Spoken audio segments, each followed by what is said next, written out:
은혜로운 찬양으로 하나님께 영광 돌려주셨습니다. 찬양이 갖는 힘이 있죠. 그 이유는 찬양은 그냥 노래가 아니고 스피리추얼송, 영적인 노래이기 때문에 하나님은 찬양 중에 현존하신다 그랬어요. 여러분의 삶에도 하나님을 찬양하는 이 찬양의 아름다운 고백이 떠나지 않는 그런 축복의 삶이 여러분 모두의 삶이 되시기를 간절히 축원드립니다. 오늘 반응이라고 하는 주제를 가지고 잠시 말씀을 나누기를 원합니다. 여러분, 우리 삶을 가만히 이렇게 들여다보면 우리의 삶은 다 각자 나름대로 이런저런 반응을 하며 살아가죠. 그런 면에서 보면 인생은 끝없는 반응의 연속이죠.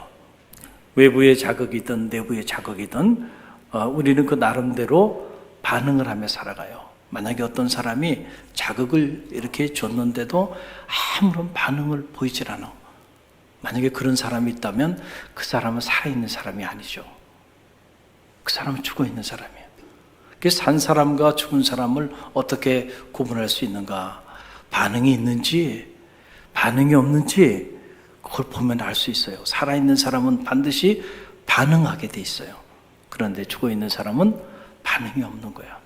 심장도 멎고, 그리고 내 혈류도 멈춰섰고, 산소도 끊기고, 그래서 더 이상 어떤 반응을 보이지 않는 거죠. 저는 바라기는 여러분이 죽어있는 사람이 아니고 살아있는 사람들이 되시길 바랍니다. 그런 면에서 우리는 반응하며 사는 거예요. 반응하며 사는 거예요. 그런데 중요한 것은 그러면 어떻게 반응하며 살 것인가? 이것이 우리의 삶의 질을 결정합니다. 우리가 어떻게 반응하며 사느냐, 이것이 우리의 인생을 완전히 다른 차원으로 가져올 수도 있다라고 하는 사실이에요. 그래서 반응의 속도도 중요하고 반응의 방향도 중요하지만 더 중요한 건 반응의 내용이에요. 여러분, 영적인 세계에도 그러기에 이 반응이라고 하는 것이 너무너무 중요하다라고 하는 사실이에요. 하나님의 말씀은 언제나 그 하나님의 말씀이 선포되어지는 상황이라고 하는 것이 있어요. 이 구체적인 상황이 있어요. 왜 하나님이 그런 구체적인 상황 속에 말씀을 선포하실까요? 그 이유는 그 상황 속에서 반응하도록 말씀을 선포하고 계신 거죠. 그래서 언제나 하나님의 모든 말씀은 우리에게 한 가지 요청을 하는데 그 요청이 바로 뭐냐면 반응입니다. 반응이에요. 그래서 여러분들이 말씀을 묵상할 때 말씀을 묵상할 수 있는 좋은 영적인 그 지혜를 하나 드린다고 한다면 모든 하나님의 말씀은 언제나 두 가지가 있어요. 하나는 그 말씀이 선포되어지는 구체적인 상황이 있고, 또 하나는 그 구체적인 상황 속에 선포된 말씀, 그 말씀에 사람들이 어떻게 반응하는가, 거기에 관한 기록이 곧 하나님의 말씀이에요. 그러니까 여러분들이 말씀을 읽을 때 늘 그것을 살피면서 읽으면 그 말씀의 비밀이 드러나게 된다는 거죠. 자, 오늘 말씀이 선포되어지는 구체적인 상황이 있어요. 우리가 그 상황 속으로 한번 들어가 보길 원하는데요. 사르밧이라는 곳에 한 여인이 살고 있었어요. 여인의 이야기인데, 그런데 이녀의 삶이 참 기구해요. 남편을 일찍 잃었습니다. 그리고 아들 하나 있는데 아들을 의지하며 이렇게 살고 있는 과부예요. 자, 남편을 잃고 아들 하나 의지하며 사는 것도 참 버거운 인생길이죠.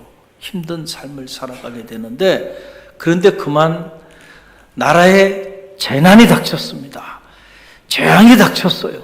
오늘 우리가 겪고 있는 이 코로나 사태처럼 3년 이상 온 이스라엘 전역에 비 한 방울 오지 않는, 그래서 모든 땅들이 말라져 갈라지고 죽음의 땅이 되어버린 가뭄이라고 하는 이 무슨 재앙이 나라 전체에 임하게 됐어요.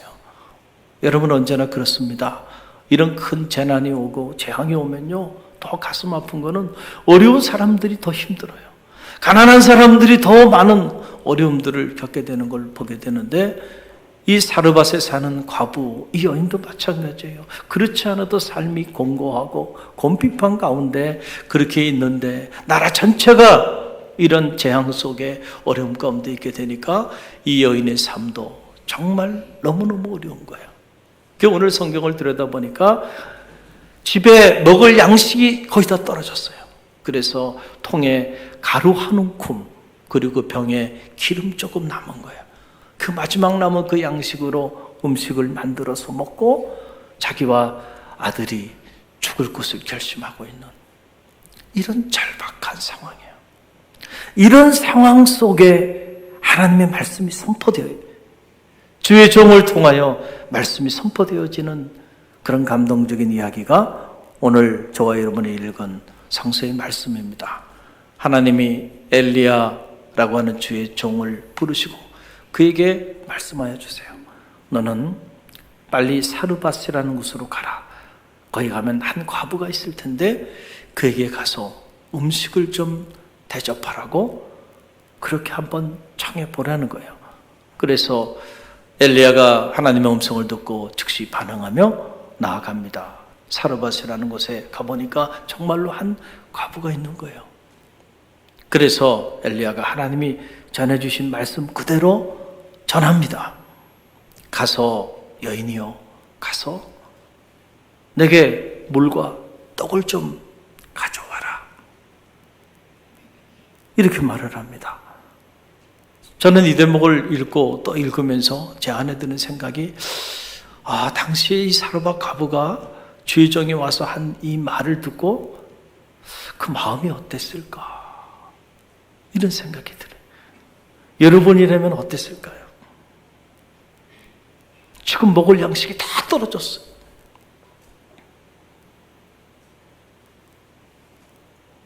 먹고 죽을 양식도 없는 이런 상황인데 주의 종이 와서 도와주기는커녕 오히려 와가지고 한다는 말이 자기를 대접하라는 겁니다. 자, 우리 같으면은 어떻게 반응했을까요? 마음의 상처가 될 수도 있을 거고 어떻게 이럴 수가 있나 마음의 시험이 찾아올 수도 있을 거예요. 아마 이 사르밧 과부도 성경에 자세히 나와 있지 않지만 우리가 행간을 읽어보면 이 여인도 사람인데 어떻게 그런 불편한 마음을 갖지 않았겠어요. 우리가 넉넉하고 뭔가 나눠줄 수 있는 것이 있을 때 주의 종이 와서 대접하라 그러면 얼마든지 우리가 나눠줄 수 있겠지만은 이렇게 절박한 상황에 이런 상황에 와서 어떻게 저런 말씀을 하시는가? 아마 그의 마음에 불편한 마음이 있었을 거고 또 무너지는 마음이 있었을 거예요. 그런데 오늘 성경을 자세히 보니까 이 여인이 자기 마음을 잘 추스립니다. 그리고는 공손히 주의 종 엘리야에게 이렇게 말을 합니다. 여러분 그 내용이 12절 말씀인데요. 우리 12절 말씀 함께 읽어봅니다. 그가 이르되 당신의 하나님 여호와께서 살아계심을 두고 맹세하노니 나는 떡이 없고 다만 통에 가루 한 움큼과 병에 기름 조금뿐이라. 내가 나뭇가지 둘을 주어다가 나와 내 아들을 위하여 음식을 만들어 먹고 그 후에는 죽으리라 그랬어요. 이 사르밧 과부가요 진솔하게 지금 자기 상황을 토해내는 거죠.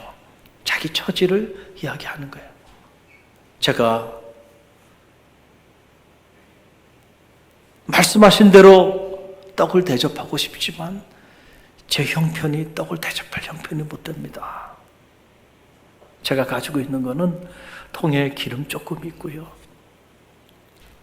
그리고 병에 통에 가루 조금 있고 병에 기름 조금 있어요.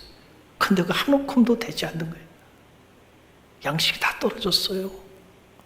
이거 가지고 저와 우리 아들이 먹고 지금 죽으려고 그래요.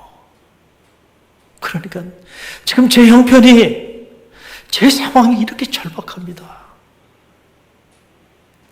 저에게는 떡이 없어요. 자기 상황을 있는 그대로 그렇게 이야기를 해요. 그러니까 자 너무너무 안타까운, 너무너무 절박한 상황이죠. 이런 상황에 하나님이 엘리야를 통하여 어떤 말씀을 선포하시는가를 여러분 한번 들여다보세요. 엘리야를 통하여 하나님이 어떤 말씀을 주시는가 하면 13절로 14절의 말씀이에요. 저와 여러분이 함께 읽어봅니다. 엘리야가 그에게 이르되 두려워하지 말고 가서 내 말대로 하려니와 먼저 그것을 나를 위하여 작은 떡 한 개를 만들어 내게로 가져오고 그 후에 너와 내 아들을 위하여 만들라.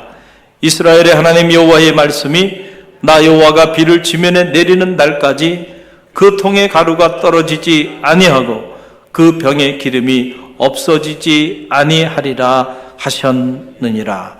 아멘. 참으로 하나님의 말씀은 이렇게 묵상하고 또 묵상해 보면 참 절묘하게도 어떻게 이런 절박한 상황 속에 파고 들어오셔서 이런 말씀을 하시는가, 이런 생각을 갖게 되는데요. 어떻게 이런 상황에 이런 말씀을 주시는가?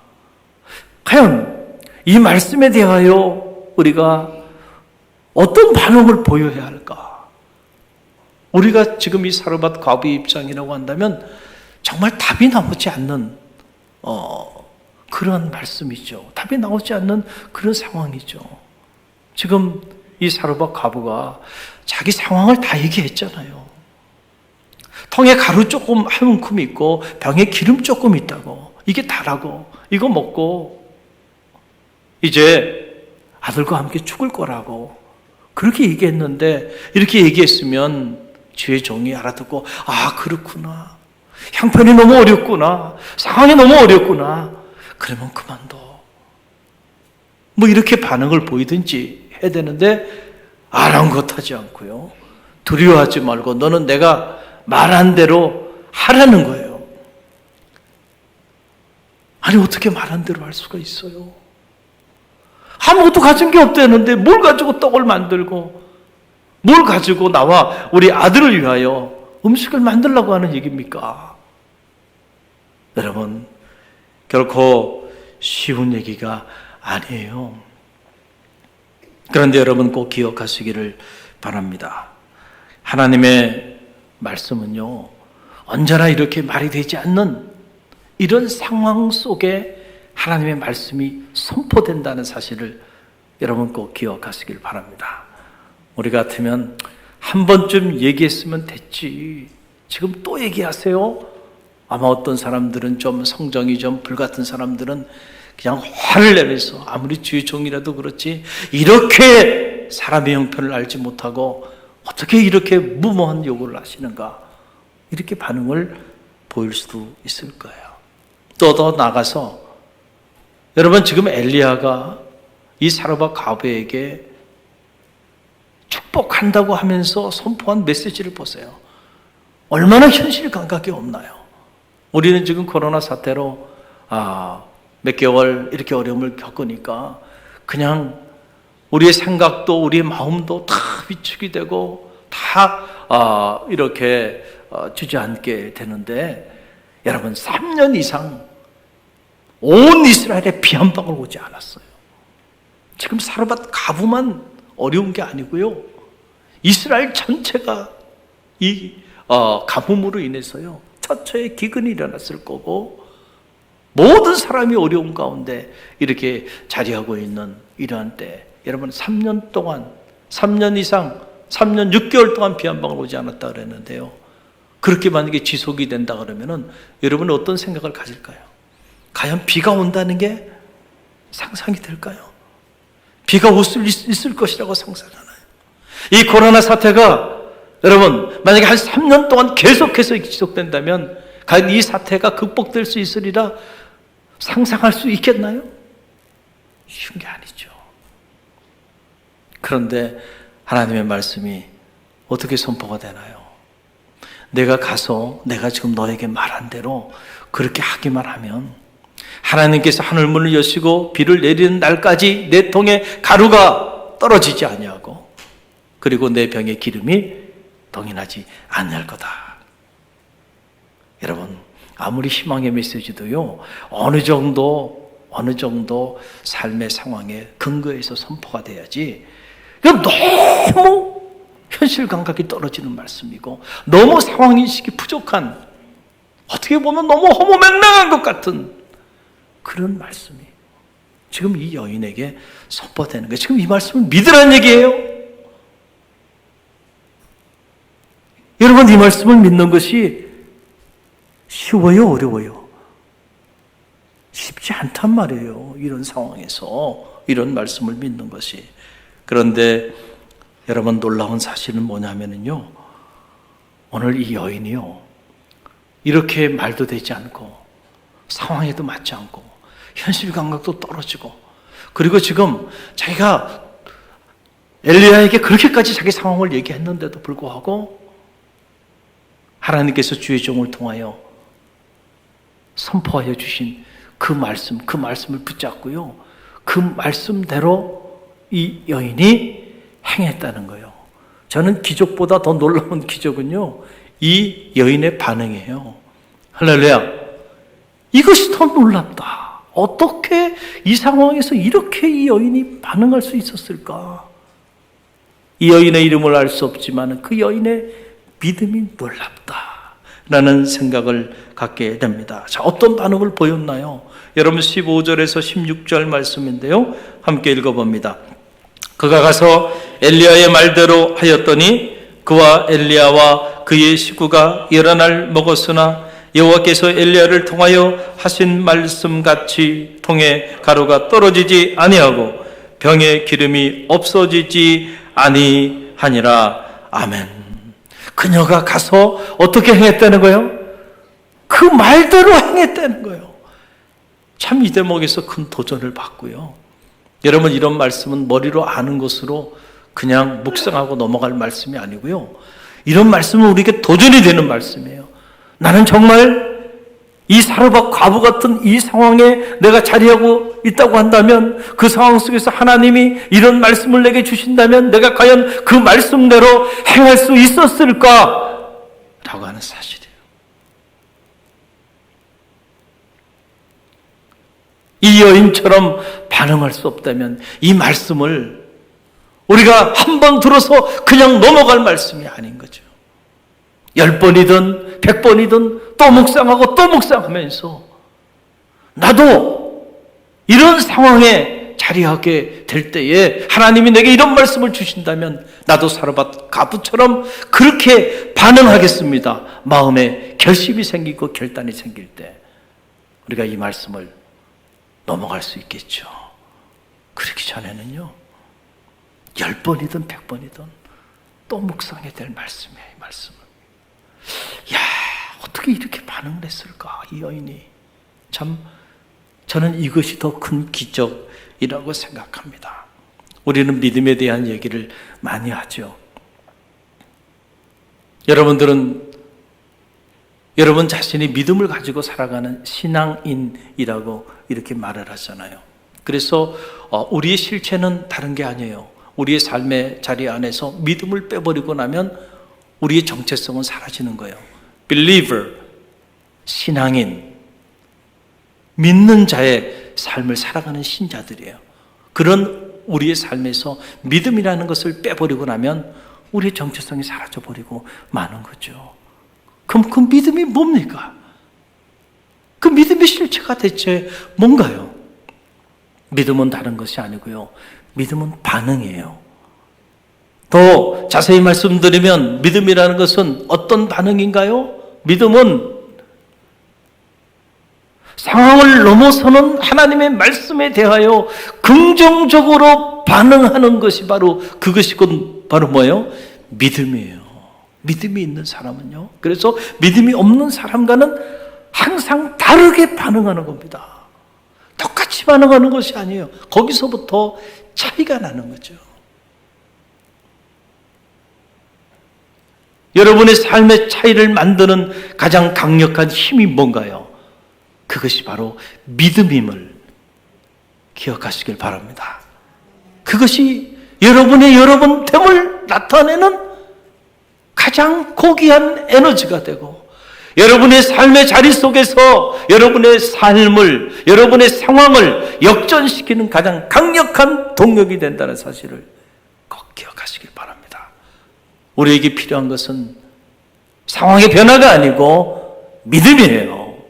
오늘 우리는 날마다 믿음이 도전을 받고 살아가는데 여러분의 믿음이 무너지지 않기를 바랍니다. 흔들리지 않기를 바랍니다. 이 사로밧 가부처럼 설사 그런 절박한 상황에 놓여있다 할지라도 하나님의 말씀이 선포되면 말씀대로 반응할 수 있는 믿음, 그 믿음만을 여러분이 가지고 있다고 한다면 언제나 상황을 변화시키는 능력 있는 그리스도인의 삶을 살게 될 줄로 믿습니다.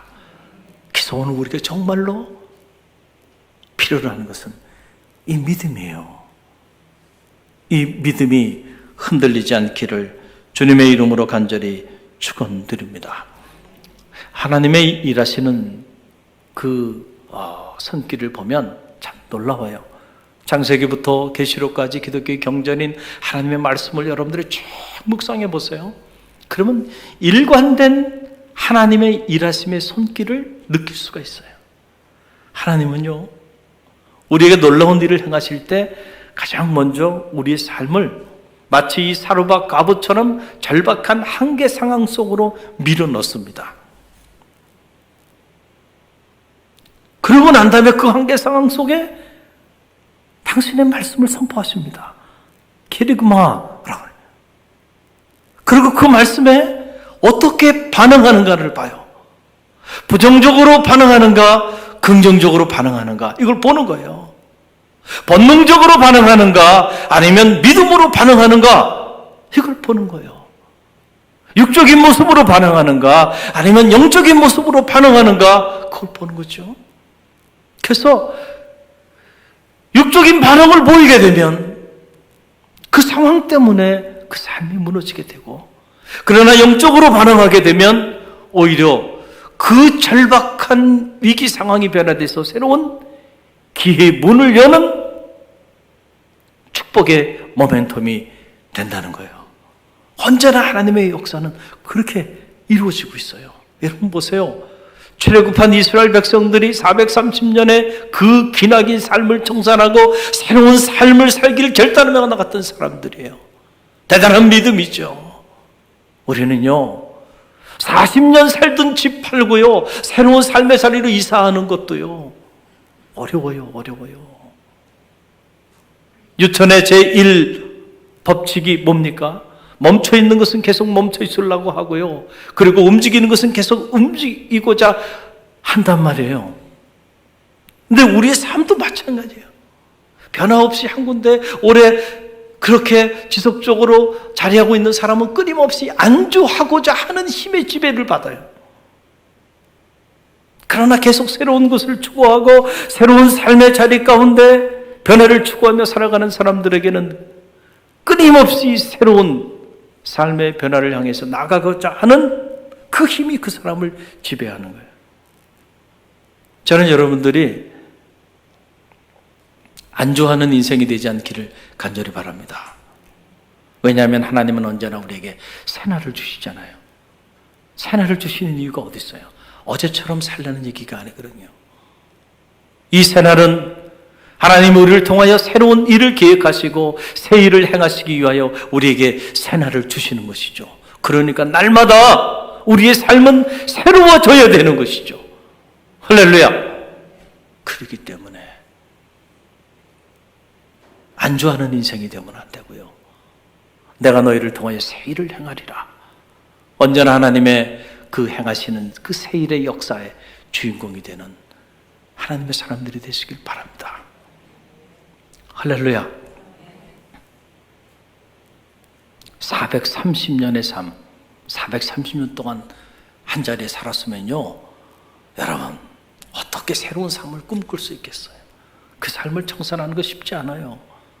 그러나 그걸 결단하고 일어난 사람들이 이스라엘 백성들이었어요.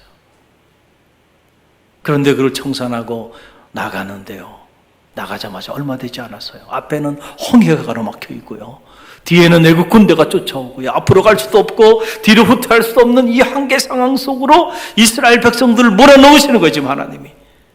아니, 하나님 어떻게 이럴 수 있는가? 우리가 그렇게 큰 결단을 가지고 말씀에 순종해서 이렇게 나왔는데 어떻게 이런 한계 상황 속으로 우리를 밀어넣으시는가? 하나님이 살아계신가? There is no God. 하나님이 있다고 한다면 어떻게 이런 일이 있을 수 있는가? 하나님 없는 거 아닌가? 우리가 잘못 생각한 거 아닌가? 잘못 결단한 거 아닌가? 그렇게 생각할 수 있잖아요. 그래서 여기저기 불평과 원망의 소리들이 막 부정적으로 반응하는 거죠. 그 상황에. 하나님의 음성이 모세에게 들려오잖아요. 너 지금 여기서 뭐하고 있냐? 모세조차도 백성들이 막 불평하고 원망하니까 그 부정적인 반응으로 인해서 어찌할 바를 알지 못하고 주저하고 있는 모습을 보면서 너 뭐하고 있느냐? Why don't you go there? 왜 너 그곳으로 나가지 않느냐? 내가 너에게 이미 능력의 지팡이를 주지 않았느냐? 그걸 가지고 홍해를 쳐서 나가라는 거죠. 아니 홍해로 나가라니. 다 홍해 바다에 수장당하라는 얘기인가? 말도 되지 않는 말씀이 역시 그 한계 상황 속에서 선포됩니다. 그런데 그 말씀을 의지하여 모세가 나가잖아요. 홍해에 발을 들여놓고 그 지팡이로 바다를 치니까요. 바다가 갈라지는 역사가 나타나는. 할렐루야. 누가 알았겠어요? 바다에 길을 내시지. 누가 상상이나 했겠어요? 언제나 하나님의 역사는요, 이렇게 우리의 상황을 넘어서 역사하여 주신다는 사실을 여러분 꼭 기억하시길 바랍니다. 그래서 우리에게 언제나 믿음이 필요한 거예요. 믿음이 없는 사람들은 그 상황 속에서 하나님의 말씀에 긍정적으로 반응할 수 없기 때문에 언제나 우리에게 필요한 것은 믿음입니다. 하나님이 이렇게 일하세요. 이런 하나님의 일하심의 손길을 느끼고 체험하게 되면요, 우리가 살다가 힘들고 어려운 한계 상황 속에 던져지게 됐을 때 그때 오히려 감사할 수 있는 거예요. 왜? 지금 내 삶의 이 절박한 위기가, 이 고난이 하나님이 놀라운 역사를 이루실 그런 기회가 될 거다라고 하는 그 믿음의 생각을 갖기 때문에, 그래서 오히려 가정이, 직장이, 하던 사업체가 저렇게 어려워졌으면 무너지고 불평하고 원망해야 될 텐데 오히려 감사하며 나가는 모습, 그게 바로 차이를 만드는 거죠. 믿는 자와 믿지 않는 자, 신앙을 가진 자와 신앙을 갖지 않은 자의 차이가 거기서 나기 시작하는 것이죠. 그럴 때 사람들이 상상도 하지 못했던 놀라운 일들을 하나님이 행하시는 거예요. 그걸 체험하고 나니까 고난이 내게 유익이라. 고난 당해보니까, 고통 당해보니까 비로소 하나님을 알게 된 거예요. 사람도요, 그 사람이 어떤 사람인지 평상시에 잘 모릅니다. 잘 몰라요. 아직 결혼하지 않은 젊은이들은 잘 기억하세요. 좋은 것만 보이려고 노력하지 말고요. 때로는 여러분들의 가장 나약한 모습도 한번 보여보세요. 그랬을 때 상대방이 어떻게 반응하는가를 한번 보세요.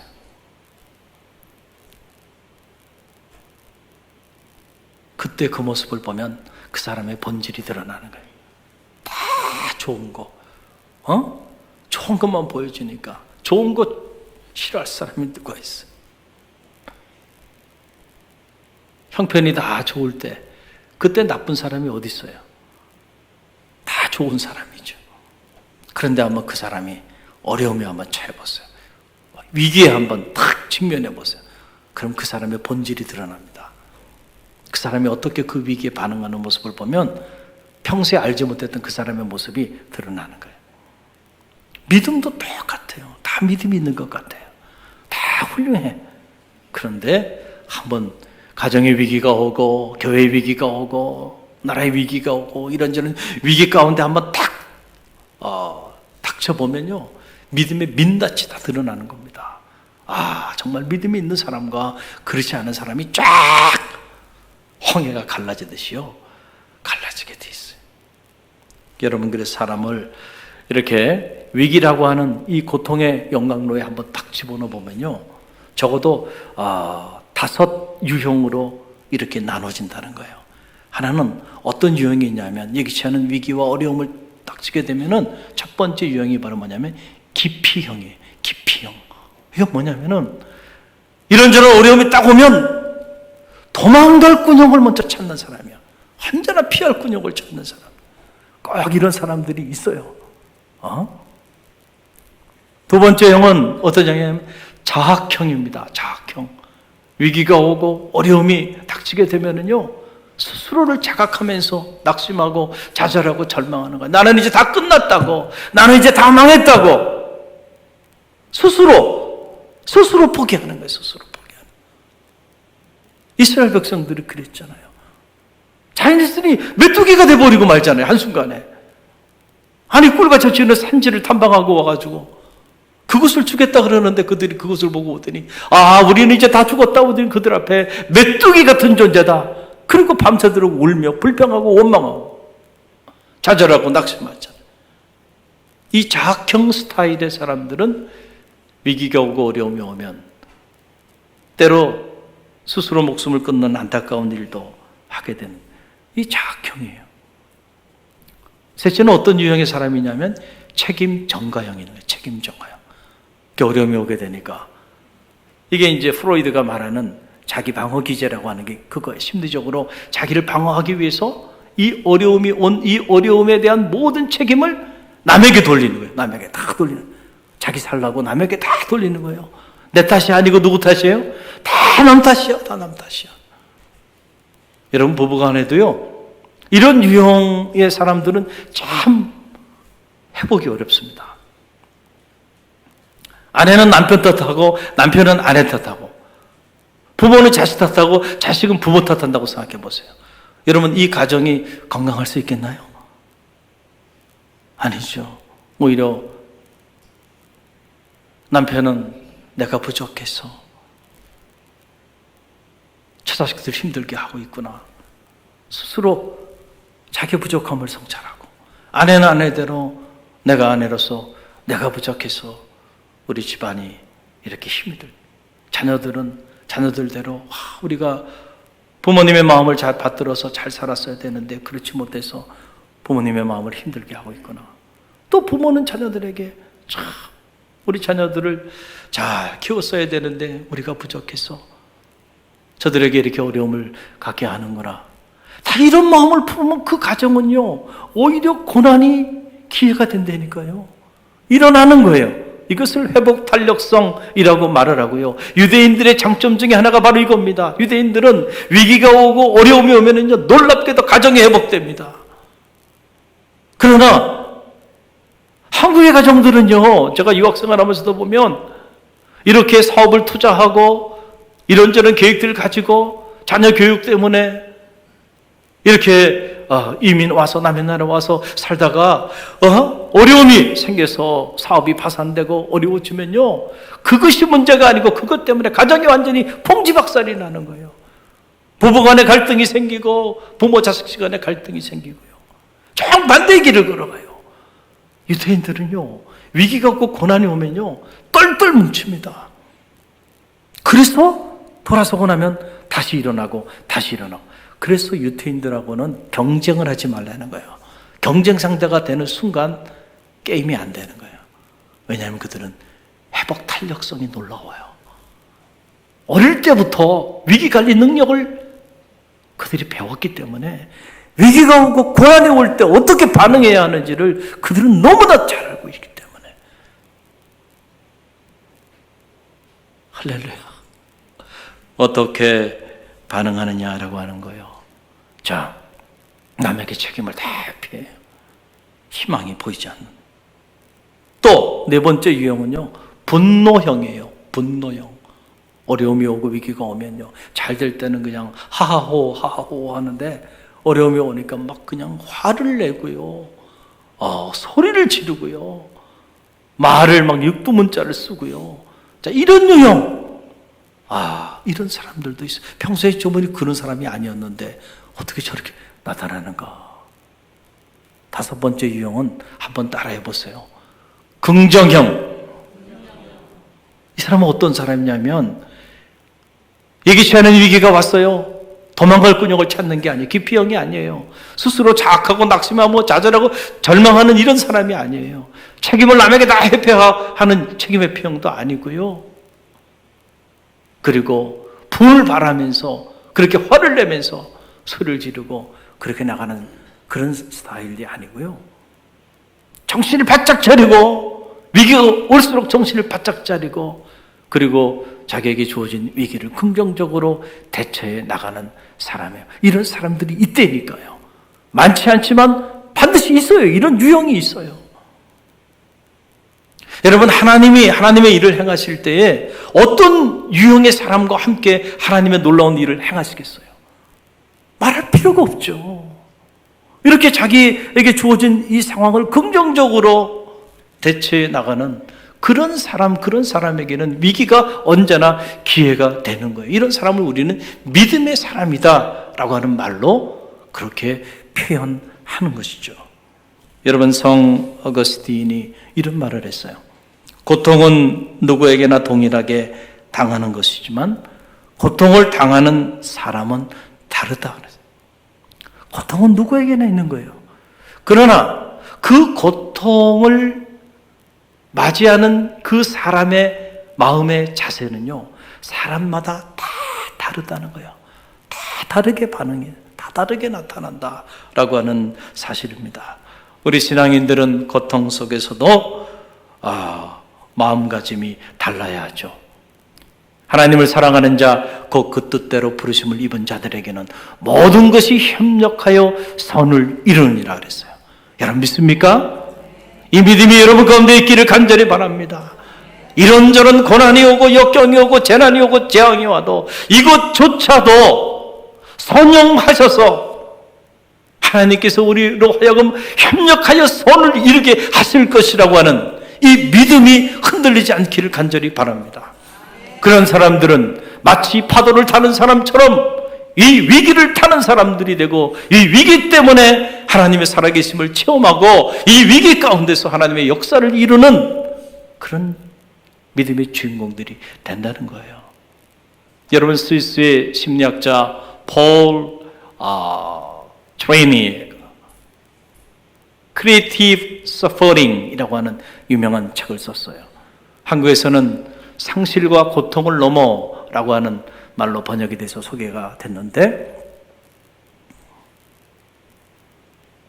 연구를 해본 거예요.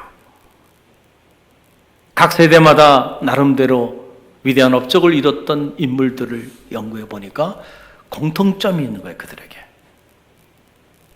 어떤 공통점이 있냐 보니까 어린 시절부터 고아로 살았든지 아니면은 이런 큰 질병에 걸렸든지 일반인보다는 더 극도의 한계 상황, 더 극도의 고통의 삶을 겪었던 사람들이라는 거예요, 그들은 대부분이.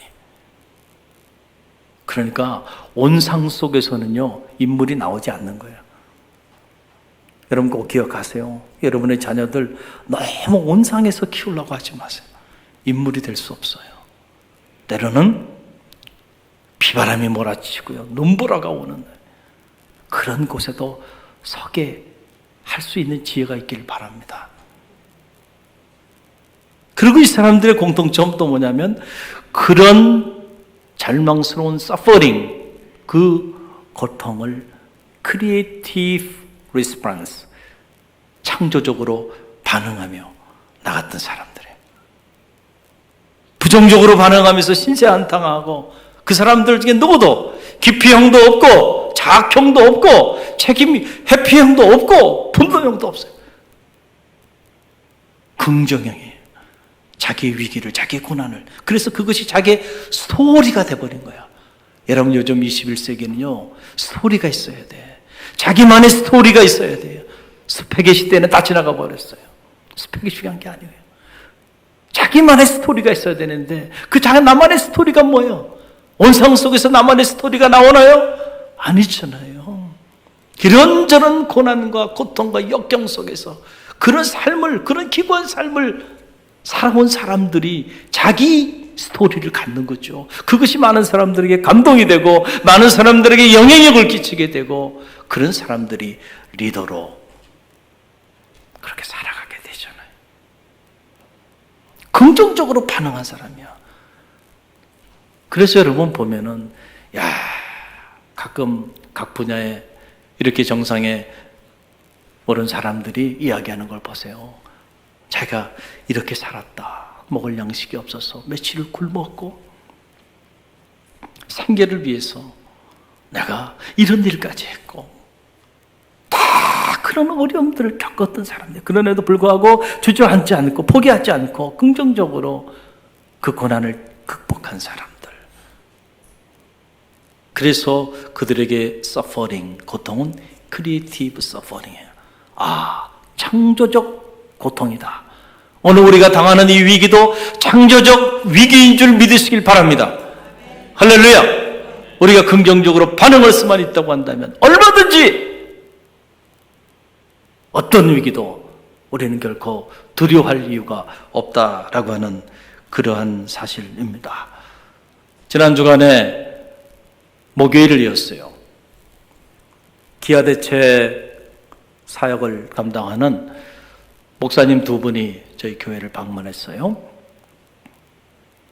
떡과 복음으로 하나님의 사랑을 전하는 귀한 분들이죠. 우리 교회도 이 기아대책과 함께 귀한 사역을 함께 하고 있는 그런 교회인데 이런저런 이야기를 나누는데 그중에 한 목사님이 이런 말씀을 하시더라고요. 이분은 이제 기아대책에 이렇게 서울 지역 전체를 책임지고 있는 분인데 그러다 보니까 교파를 초월해가지고 많은 교회들을 방문하고 또 그들과 함께 대화 나누면서 귀한 사역을 하시게 되는데 교회마다 다니면서 이분이 느끼는 게 보니까 코로나 사태가 오고 난 다음에 교회가 다 너무너무 위축이 돼가지고 아무것도 안 하는 쪽으로 교회가 다 뭐든지 가더라는 거예요. 무조건 안 하는 거 다 안 하는 걸로 그렇게 가고 있는 모습을 보면서 마음이 안타까웠다는 거예요. 그러면서 이분이 하는 말씀이 이런 얘기를 해요. 목사님, 지금이야말로 전도하기에 가장 좋은 기회가 아닌가요? 그러시는 거예요. 그러면서 하시는 말씀이 그거예요. 지금 모두가 힘들어하잖아요.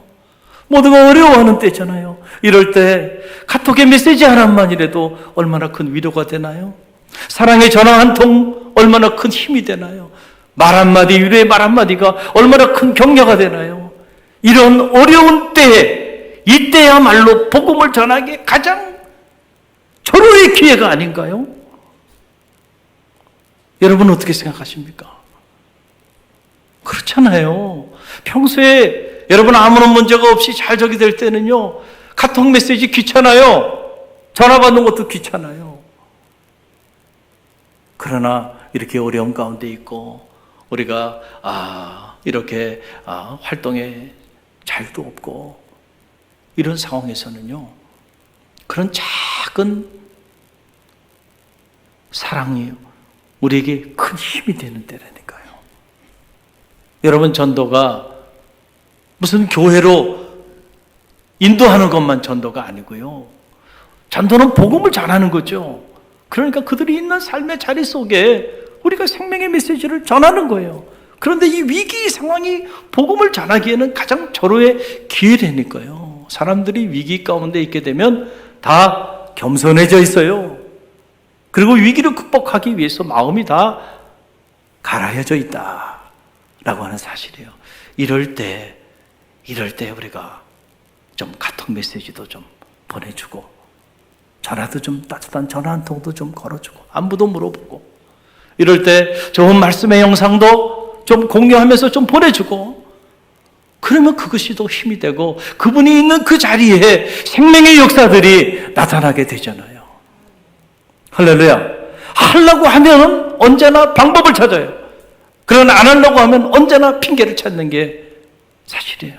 하려고만 하면은요, 지금이야말로 각 성교별로, 교구별로 더 폭발적인 복음을 전하는 전도의 기회가 된다는 사실을 여러분 꼭 기억하시길 바랍니다. 우리가 충분히 방역을 하면서도 얼마든지 마음이 있고 하고자 한다면요, 오히려 이 위기가 기회가 될 수도 있다는 거예요. 감사한 것은 우리 갈릴리 교회는 방법을 찾는 교회라 감사해요. 할렐루야. 그런 교회가 되게 하신 하나님 앞에 감사합니다. 제가 갈릴리 교회 지금까지 사역하면서 참 최근 코로나 사태 이후에 지금까지 경험하지 못했던 감동적인 성도들의 헌신과 반응을 보면서 제가 매 순간 깜짝깜짝 놀랍니다. 깜짝깜짝 놀랄 만한 일들이 있어요. 사르밧 과부와 같은 이런 반응을 보이는 성도들이 이 위기 상황 속에서 여기저기서 이렇게 나타나는 모습을 보면서 제가 깜짝깜짝 놀라요. 저력이 있는 교회야, 갈릴리 교회는. 할렐루야. 할렐루야. 오늘 이 아침에 여러분 잘 나오셨고요. 오늘 여러분의 삶이 어떤 상황이 있습니까? 오늘 사르밧 과부처럼 이렇게 정말 너무 절박한 이런 상황 속에 있는 이들이 있습니까? 용기를 내시고 두려워하지 마시고 이 위기 상황 속에 있을수록 하나님이 들려주시는 그 음성의 귀를 기울이는 지혜가 있기를 간절히 바랍니다. 그리고 이 사르밧 과부처럼 말씀대로 한번 반응해 보세요. 그럴 때 여러분이 처해 있는 그 위기가 새로운 기회가 될 줄로 믿습니다. 우리 함께 기도합니다. 갈릴리 공동기도문 우리가 함께 우리의 마음을 담아서 하나님 앞에 기도하며 나갑니다. 우리 함께 기도합니다. 주님, 우리의 죄와 허물을 참회합니다. 하나님의 은혜와 사랑을 잃어버린 채 교만한 삶을 살아왔음을 회개합니다. 우리의 교만함을 낮추시고 회복의 은혜를 덧입혀 주옵소서. 주님, 코로나19의 재앙을 통하여 우리를 향한 하나님의 뜻이 무엇인지 분별하게 하소서. 코로나보다 더 무서운 우리의 시기와 질투와 분냄과 탐욕과 불신앙과 음욕과 거짓과 위선을 참회합니다. 용서하여 주옵소서. 주님, 우리를 긍휼히 여기셔서 이 땅의 치료와 회복의 은혜를 허락하여 주옵소서. 코로나19 바이러스로 인해 고통받는 환자들과 치료를 위해 불철주야 헌신하는 의료진들과 수많은 봉사자들에게 십자가의 보혈과 부활의 능력을 허락하여 주옵소서. 주님, 이 땅의 교회와 성도들이 다시금 첫사랑과 첫 믿음을 회복하게 하여 주옵소서. 무너진 기도의 제단이 세워지게 하시고 성도들의 가슴마다 복음의 불꽃이 타오르게 하옵소서. 주님, 이 땅의 교회와 성도들이 하루속히 신학적 무지와 영적 무관심으로부터 벗어나게 하옵소서. 에스라에게 주셨던 학자의 영을 부어주셔서 영적 분별력을 가지고 수많은 영혼을 미혹해 하는 사이비 이단으로부터 벗어나게 하옵소서. 주님 피 흘리신 십자가 앞에 가장 낮은 자로 서게 하옵소서. 미움과 시기와 질투와 탐욕과 욕망의 옷을 찢고 참 사랑의 새 옷을 갈아입게 하소서. 주님, 무너진 가정과 직장과 사업체를 회복시켜 주옵소서. 하루속히 신명기의 축복이 회복되게 하옵소서. 주님, 불신과 밥 먹으러 갈라진 이 나라와 민족을 치유하여 주옵소서. 미움과 다툼과 비난과 증오와 분열의 영을 속히 제하여 주옵시고 성령의 기름 부음의 은혜를 덧입혀 주옵소서. 하루속히 백두에서 한라까지 그리스도의 푸르른 계절이 오게 하옵소서. 주님, 갈릴리 교회의 꿈이 주님의 꿈이 되게 하옵소서. 갈릴리 교회가 이 시대의 희망의 등불이 되게 하옵소서. 갈릴리 교회가 놀라운 영적 부흥을 경험하게 하옵소서. 주님, 이 위기의 때에 갈릴리 교회 온 성도들이 깨어 기도하게 하옵소서. 갈릴리 교회 담임 목사님과 목회실 사역자들, 장로님들과 각 부서 기관장님들, 그리고 모든 성도님들의 가정과 자녀와 삶의 자리 위에 주님의 사랑과 성령의 은혜가 가득 흘러넘치게 하옵소서. 봄, 여름, 가을, 겨울 우리의 사계절 속에 언제나 사랑의 꽃으로 피어나시는 우리 주 예수 그리스도의 이름으로 기도드립니다. 아멘.